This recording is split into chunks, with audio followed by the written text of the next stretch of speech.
Bamikwano tukomyewo luli twalaba ku resistors, leero twagala tulabe ku capacitors. Capacitor eyaffe bweti bwebeera, eno capacitor nga bwe mugiraba. Eno capacitor yaffe era eriko side eno ebe ya negative, eno side endala awasigadde yonna ebeera positive. Kwe kuno okugulu okuba okwa positive, kuno kwe kwa negative. Era akabonero ka capacitor bwe tuba tukasanze kaba capacitor tuyinza okugikuba bwe tuti eno capacitor yaffe, eno side emu waliyo ekikuubo ekyokubiri, eno ye terminal esooka, eno ye terminal eyokubiri. Eno terminal awali kino ekikuubo ye negative. Eno ewali kino ekikuubo ekyokubiri ye positive. Kati bweti bwebeera, eno ye positive, eno ye negative, nga bwe mukiraba wano bweti. Kati eno capacitor tulaba ng'eri 4.5 V 220 UF. Kati eno buli wogisanga kitegeeza eba enywa omuliro mungi. Era bw'osanga ng'eri 4.5 V ng'eriko 220 UF, kitegeeza wano weebeera wabeerawo omuliro oguba gwenkana volts 3.3 volts eza DC.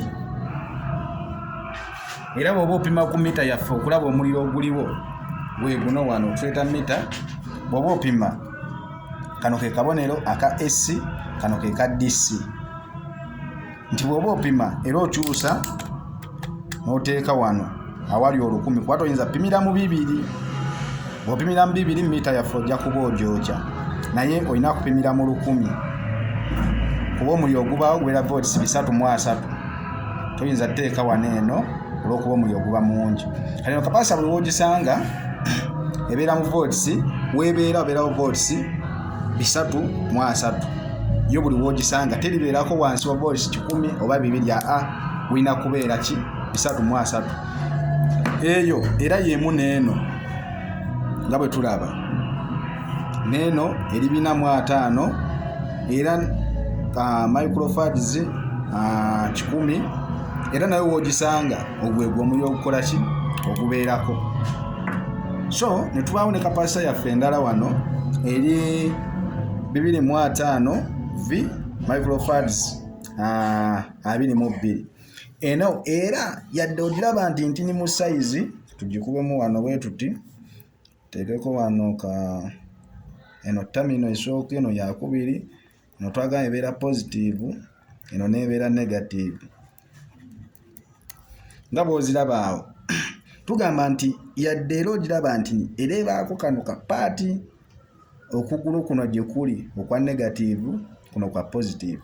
Eno bw'ogisanga yadde ogira nti eriko 2.5 V 22 UF, kitegeeza weerina okubeera erina kubeera ne volts 18 eza DC. Eno capacitor yadde olaba nti ntini mu size, naye gwegwa omuliro ogulina okukola ki okubeerawo.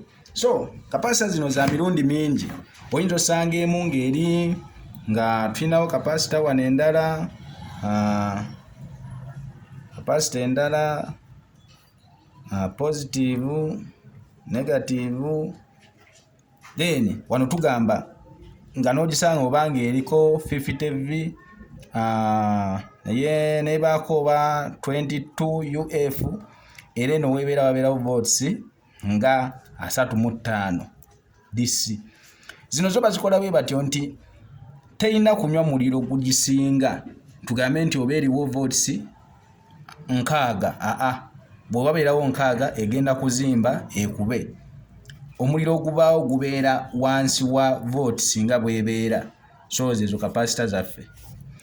Then tusobola okugamba nti muba buli capacitor obutini koyinza okusanga nga kalinga volts nga 25, ne tukuba wano capacitor yaffe tuga nti yeno positive, negative. Ne tuga nti eri 25 V oba nebeerako 22 UF. eno wabeerawo omuliro volts 12 ku 18 volts eza DC oba 12 kuba wanene eba ekendedde mu size capacitor buli lwebeera ng'ekendera mu size omuliro eba efuna mutini naye buli lweyongera obunene ogwo omuliro guba muki eba efuna omuliro mungi. So bamikwano tweyanzizza mbasaba mutweyongereko nga bwe tunaaba tutambuza ensonga zaffe ez'okusoma ebintu bya electronics. Abatwagala mutunoonyaako ku YouTube channel yaffe ne ku mikutu emirala gyonna TikTok, Facebook byonna byonna tubaako. Bamikwano tweyanzizza.